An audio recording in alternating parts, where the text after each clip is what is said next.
Ijeoma grew up in a small town in Abia State. Her world was filled with the warm laughter of market women, the steady hum of generators, and the scent of fufu and egusi soup coming from open windows from her neighbors. Her father was a school teacher, known for his strictness and sharp white shirts. Her mother was a seamstress, famous in their streets for sewing the best blouses and wrapper in the area. As a child, Ijeoma loved to follow her mother to the local clinic where she would deliver clothes to nurses and patients. That was where her love for midwifery began. She watched the nurses carry crying babies and comfort tired mothers. It planted a quiet dream in her heart. She wanted to help bring life into the world too.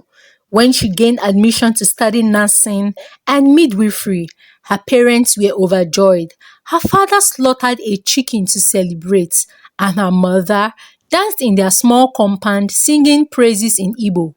Ijeoma excelled in school. She wasn't the smartest, but she was hardworking and respectful. Her lecturers always said, "This one has a heart for people." After graduation, she got a job at a private maternity clinic in Owerri. It was her first time living away from home, but she adjusted quickly. She was always kind to patients and was never late to work. Everyone called her Nurse IJ. It was at the clinic that she met Chuka. Chuka was not the kind of man you would easily forget.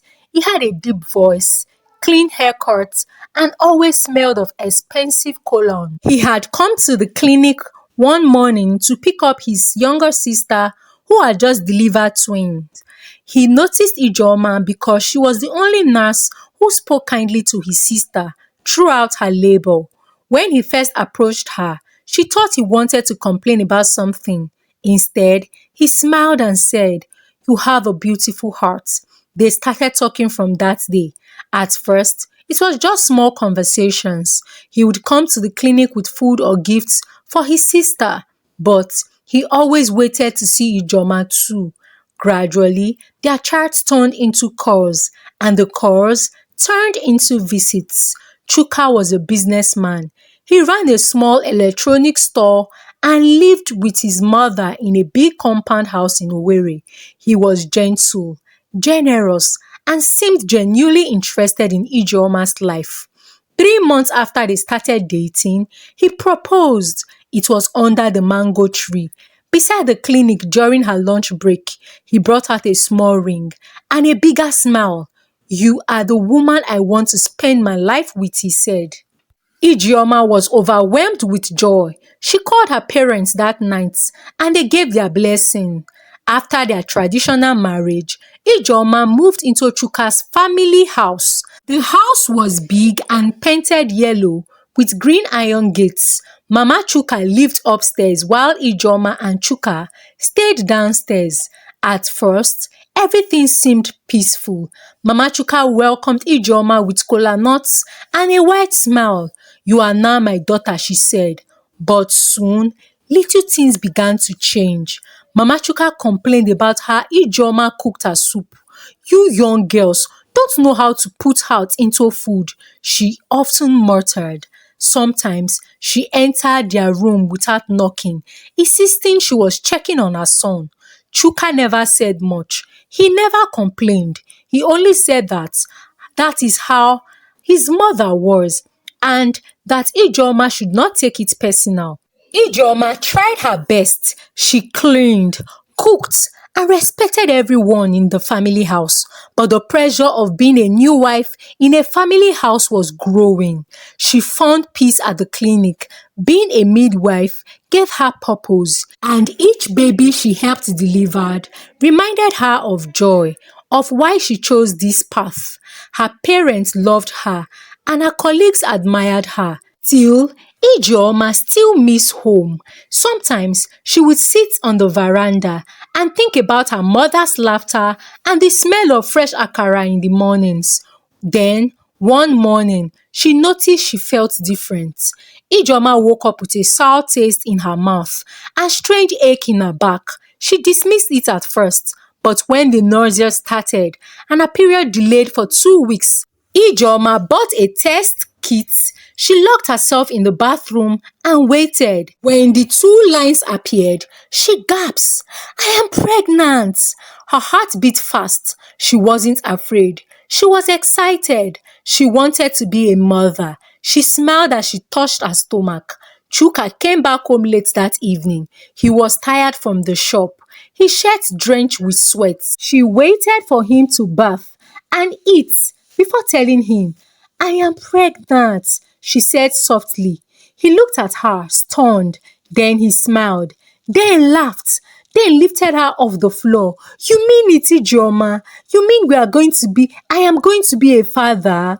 They danced to the sitting room. He opened a bottle of wine and poured it into a cup. "This calls for celebration," he shouted. The next day, Mama Chuka made bitter leaf soup and pounded yam. She said, "We must feed this child with good food from the womb." Ijeoma felt loved. She felt hopeful. But that was the beginning of a new chapter, one that would test her strength. The first trimester was rough. Ijeoma vomited almost every morning.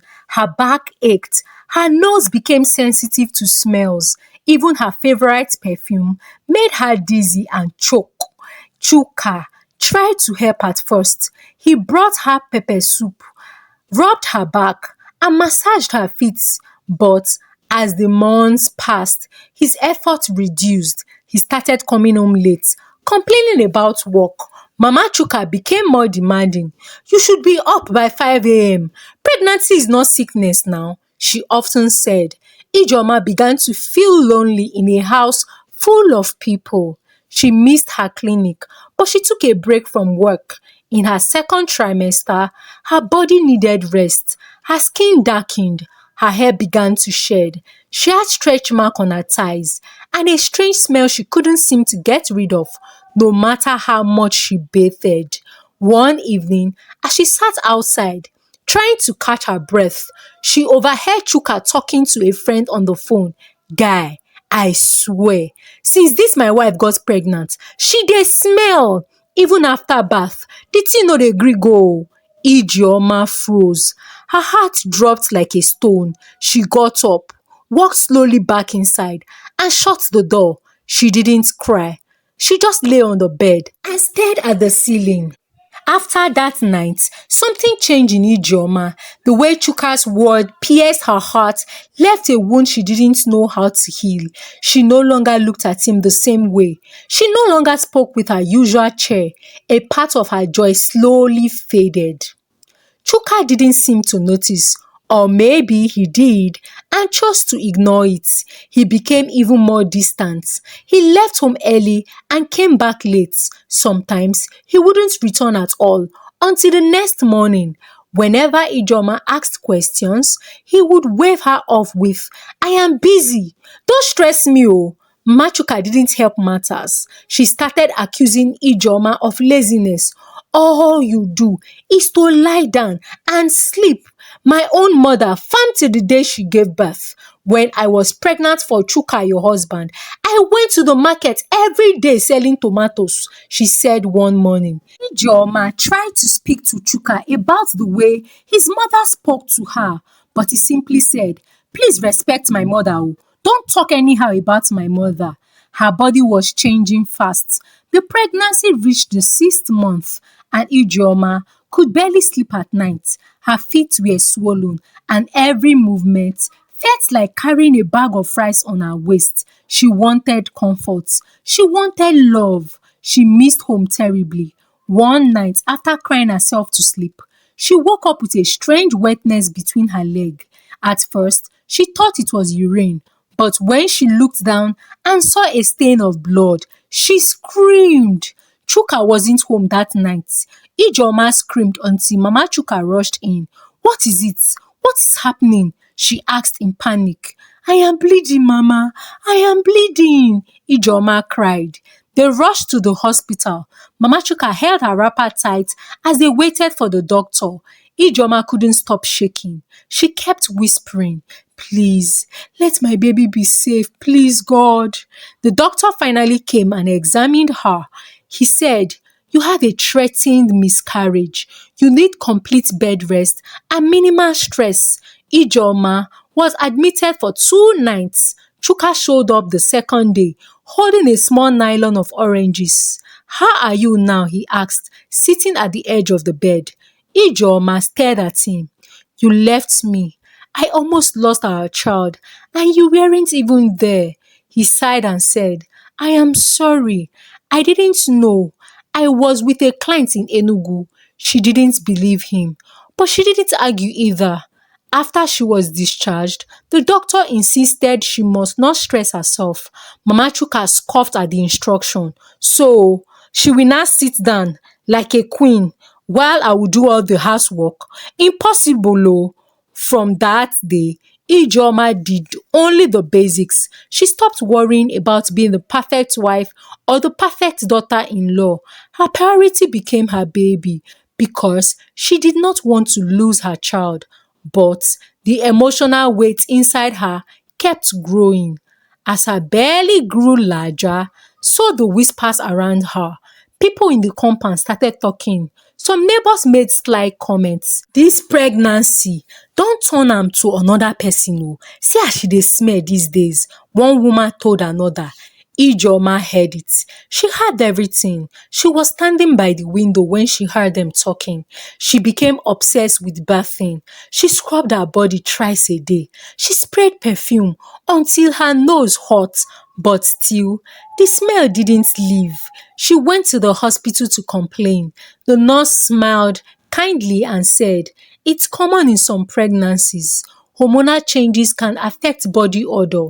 It will pass after birth." But that didn't stop the judgment. Whenever Chuka was with his friends, he never failed to mention how smelly his pregnant wife was. "Una, that woman smell oh.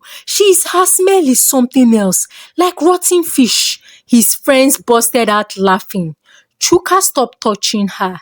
He barely looked at her. One night, she reached out to hold him, and he shifted away.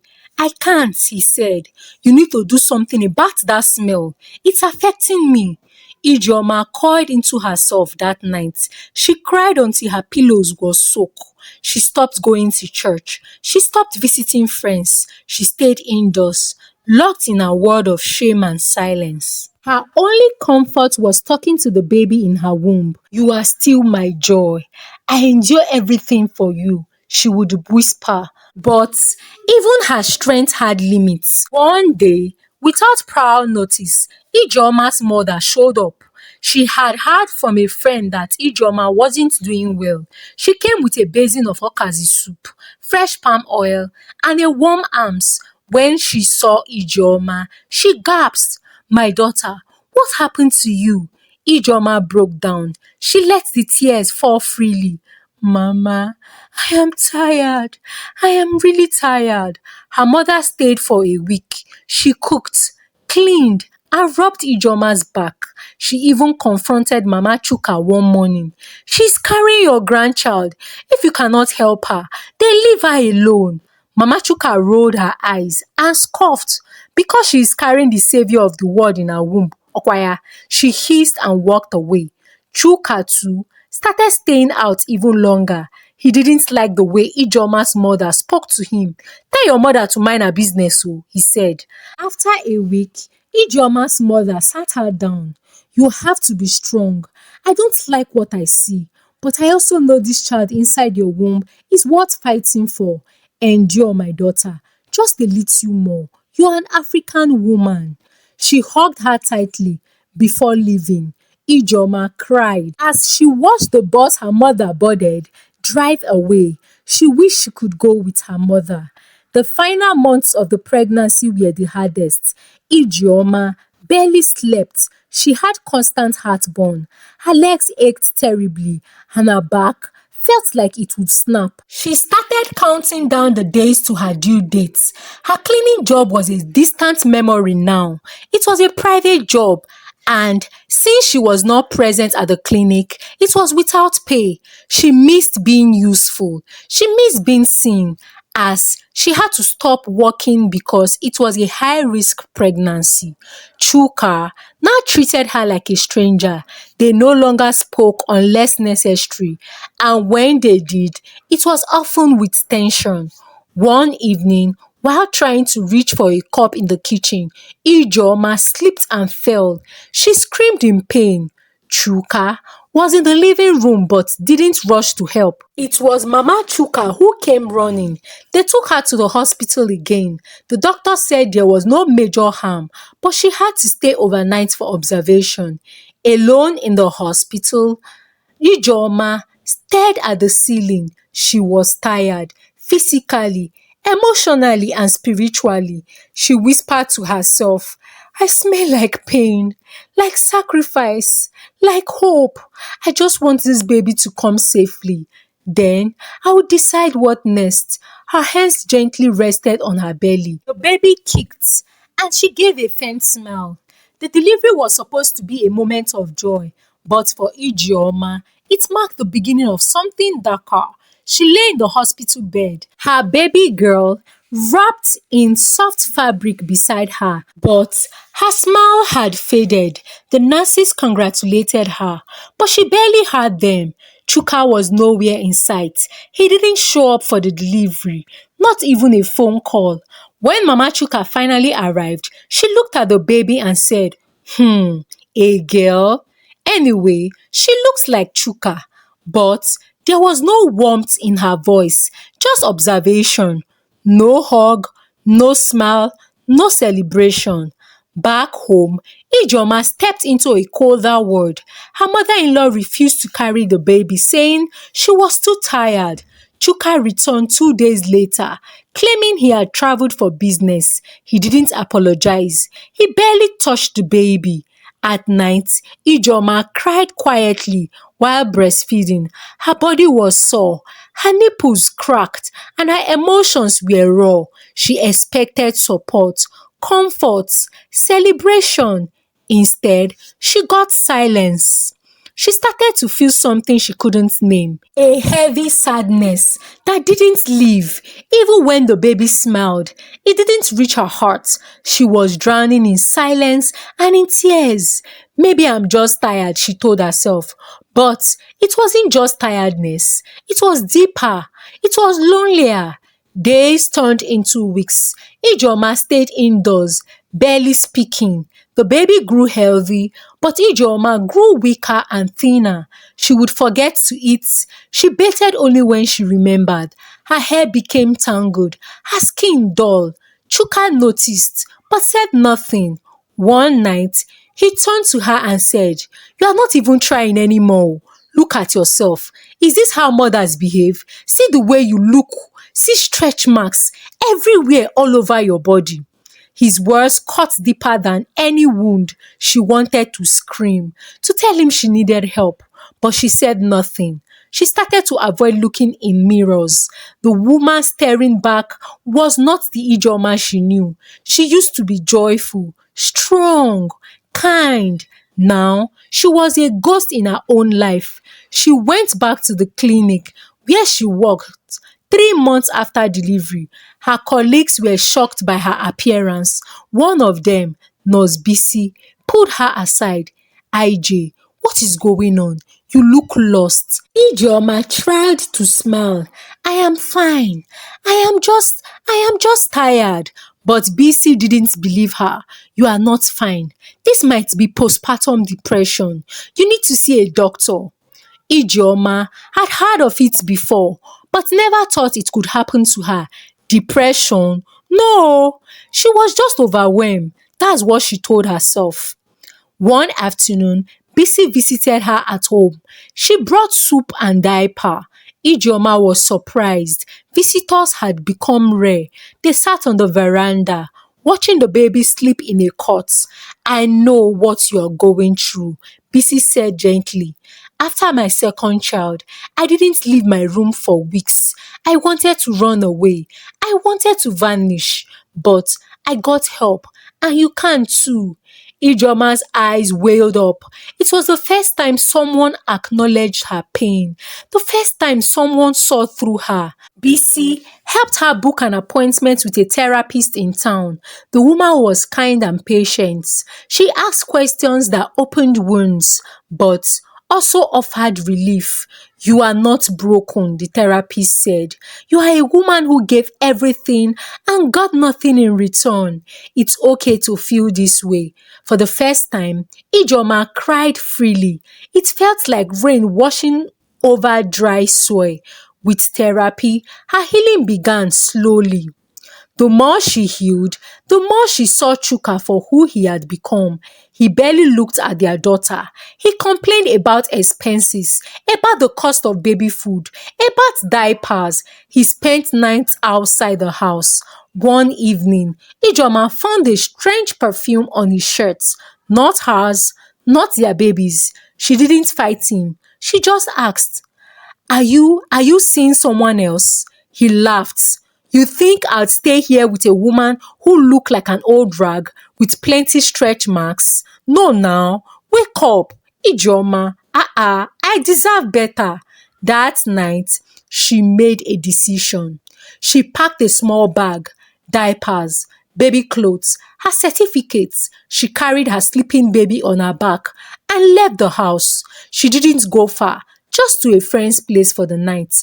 The next day, she went to her parents' house. They welcomed her with open arms. Her mother cried. Her father was silent for a long time, then said, "You are safe here.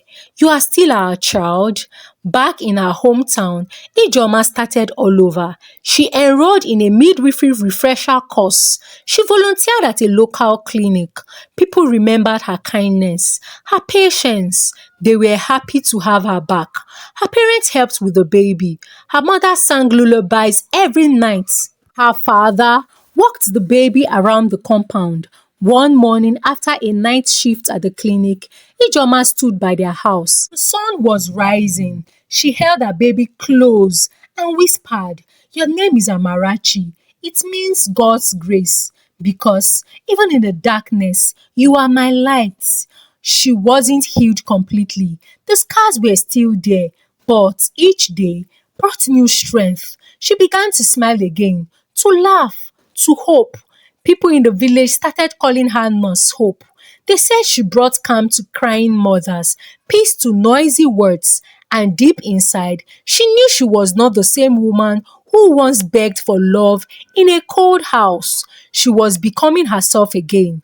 Years later, Ijoma moved out of her parents' house to the city of Enugu, where she got a mouth-watering job at an international NGO in charge of taking care of less privileged women. She did her very best there and got numerous awards and recognition as a good nurse and midwife. One Monday morning, the receptionist informed her, "Ma, there is a man outside waiting to see you. He said his name is Mr. Chuka." Ijoma was stunned. She simply said, "He can wait." When Ijoma stepped out, there he was, her past in flesh and blood, Chuka, but not the one she once knew. This version of him looked deflated. Life had sucked him dry, and she could see it in his eyes. He stood up and stammered, "Ijoma, I came to see you and our child." Ijoma looked at him, not saying a word. He continued, "I have been thinking about you every day, about what I said, about what I did. I was a fool. I was stupid, and I lost everything. My mother is gone. She died. I lost the friends I wanted to impress. They vanished when things got tough for me." He sighed, his voice cracking. "But you have become someone I see. I see your poster in town. I hear your name on the radio. You are doing amazing things. Please, Ijoma, I am sorry. Let's start all over." Ijoma paused for a moment and looked at him and said, "Chuka, your apology, yes, I appreciate, but it's too late. You think I became someone now? No, I was someone even then. You just chose not to see me. You chose to mock me when I needed you the most. Chuka bowed his head, tears already flowing.